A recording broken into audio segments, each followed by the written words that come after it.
War Pugs. Today we're going to learn about the history of World War Z. Now this is from AlternateHistoryHub, and if you don't know what World War Z is, it is two things. One, it is a book, and two, it is a bad movie with Brad Pitt. That is... are you still growling? Guys, the war crime cats are... well, they're at war. They're just in a perpetual state of war right now. I don't know what the deal is, but they woke up today and they chose violence. And, yeah, this is... I get to hear this constantly right now. I don't know why. I don't know why they're so mad at each other, but still, they just have an issue. What was I going on about? Oh, yeah. It's a movie with Brad Pitt that... it's good the first time you watch it, and then the subsequent times you're just like, wow, I really am tired of this guy surviving literally everything. He just happens to be the one guy in the world that gets contacted about it. It's your standard run-of-the-mill blockbuster these days. It is what it is. Guys, World War Z, let's get into it. I forgot everything else I was going to say at the beginning of this because of the sheer fact that the cats have been fighting nonstop, and I don't know why they keep on antagonizing each other. Celestine just wants to be left alone. But the problem is, she wants to be left alone in half the room. The novel World War Z by Max Brooks details the events of the fictional zombie war. Yay! It is a unique take to the overcrowded zombie genre, telling of a worldwide war against the undead, and gave a new perspective to such an apocalypse, bringing voices of everyday people who experienced the conflict. Then the film came along and threw all that out the window with the explosions and running and Brad Pitt. Point is, the book World War Z has fascinating lore and history detailing its zombie apocalypse, and in this video, we'll explore the world that Brooks created, since the movie certainly didn't want to do that. Here is the history of World War Z. In the unspecified near future, a child in rural China, only known as Patient X, gets sick from a mysterious new virus. I'm not saying it. Frightening the village. He attacks and kills a few fellow villagers, leaving the town in a panic. After a short amount of time, more sporadic outbreaks occur throughout China, but news of the disease is quickly suppressed by the government. The virus makes its way into South Africa through the black market organ trade. Yay! And rapidly begins to ravage the population. This is where the news of the disease comes to the public, but is only considered a form of rabies, and ignored by the Americans, not wanting to cause a panic during election time, and the rest of the world.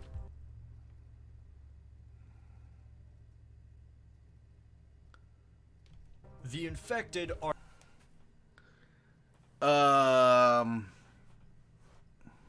that 10 pole, that barge, I'm not touching it with a barge pole here. Are traditional zombies, slow-moving, mindless, but with the ability to travel in large hordes.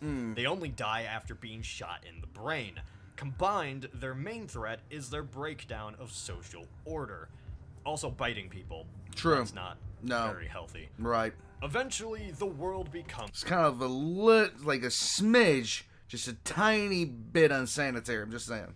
concerned, and so Breckenridge Scott sells a brand new vaccine to cure the disease. However, it was only for rabies and not the actual zombie virus. Yay! Yet it did help keep the population calm and believing they were safe.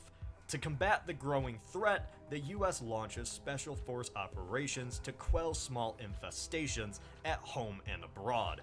An ignorant public still disbelieving the dead could come back to life, have faith in their placebo vaccine, and do little.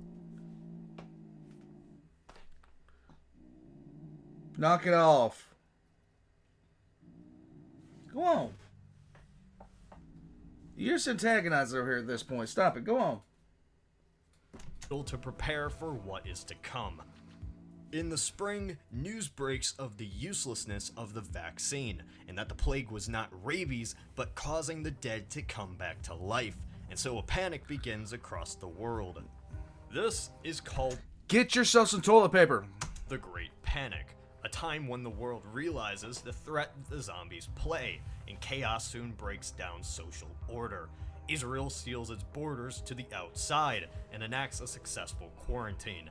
Refugees flee across borders around the world, attempting to run from the hordes, causing mass international incidences between nations. Iran and Pakistan wipe each other out by nuclear war over Pakistani refugees flooding into Iran. In a few months, New York City was... You know what? That sounds senseless, but at the same time, at the same exact time, you know that kind of stupidity would happen. Lost, with millions of its population reduced to zombies. And an ability to combat the threat and boost morale, the military planned a successful winning operation at Yonkers. The Battle of Yonkers, however, was a massive failure. Oh, great. Poor planning, a lack of training against the undead, resulted in the army being overrun by millions of zombies. In defeat, the United States retreated to the west, leaving anyone east of the Rockies to defend themselves. Nice. South Africa creates a solution called the Rediker Plan from ex-apartheid official Paul Rediker, who suggests on establishing safe zones of uninfected survivors. Refugees, who are told they are in safe zones, are used as bait to distract the zombies and sacrificed to save the survivors. Other countries adapt this sort of plan. Wow. Many across the world unwillingly lost their lives so that others could live. In an international meeting of nations in Honolulu, the United States capital, the American president suggests on going on the offensive, a war against the zombies, instead of trying to survive in isolated pockets. A cough world war against zombies. The strategy was to liberate areas of zombie infestation, using slow and deliberate headshots. In battles, soldiers would lure packs into specified kill zones. When soldiers themselves are surrounded by zombies from other directions, the soldiers would form a perimeter to protect the center. Okay. If they didn't run out of ammo, the battle tactic was the most successful, for instance at the Battle of Hope. Across the globe, nations use these tactics to take back their lands. After 3 years, the United States took back New York. Nice! After a decade of war, North America is clear of zombies. Yay! 2 years later, World War Z came to an end after victory in China. 10 years after the war, the world looks much different due to the events of the zombie apocalypse. I wouldn't even want to speculate on how many deaths a zombie apocalypse would cause. I don't even want to speculate on that.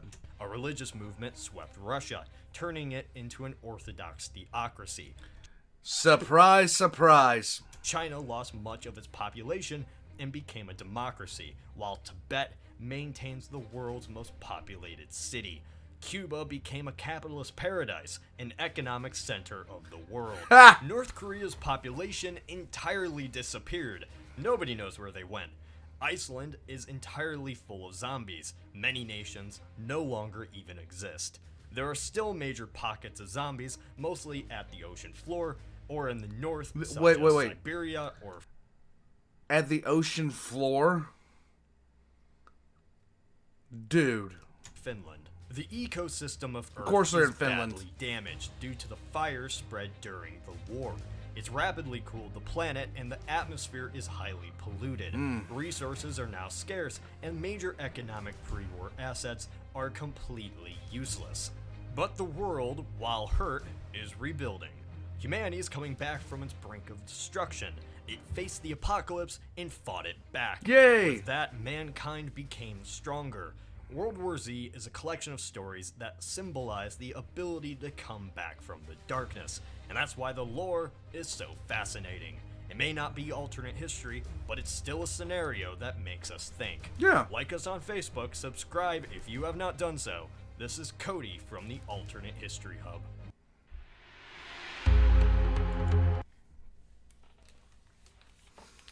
So, we heard a lot of similarities in there to other viruses of unspecified origin and effect, like especially there in the beginning. And it's kind of strange how predictable we are as people. It's strange how just outright predictable we are when it comes to what we will do and the steps that we will take. we keep on talking prior to, an unspecified year. You guys get what I'm going there. We kept on talking about what would happen in the event of a unspecified, event happening. I say unspecified a lot in this video, don't I? But similar to the Spanish flu, what we do in modern day, and everybody that I knew about was saying pretty much the same thing. Oh, modern medicine this, and people are smart that, and all this other kind of stuff. And the next thing you know, people are fighting over toilet paper in the aisles. It's like, don't get me started, okay? Don't get me started. This is an interesting video in two different ways. One, I'm so glad he didn't do it about the movie. I don't like... Some people like movies like 2012, World War Z, stuff like that. I don't like them, primarily because I'm just sitting there going, okay, here's the 15th thing that should have killed you, and has killed literally everybody else that surrounds you. Why aren't you dead yet? I'm done. I'm done rooting for you, because at this point you're no longer human. You're touched by a deity of some sort, and you've appeased them by some sort of human sacrifice. And what was it, so I can know? That's the reason I don't like those movies. But I knew that it was based off a book. I didn't know too much about the book. I'm glad I learned. Thank you, Inquisitor Zarius, for this one. And I am going to move on from here. I don't even know. I think I'm going to start taking down the pictures and stuff like that in here.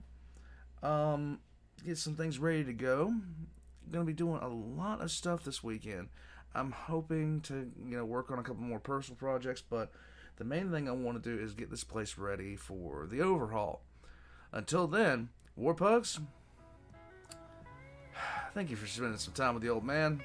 I'm just gonna go now, okay? I'm just gonna go now. Don't be a zombie. Just don't.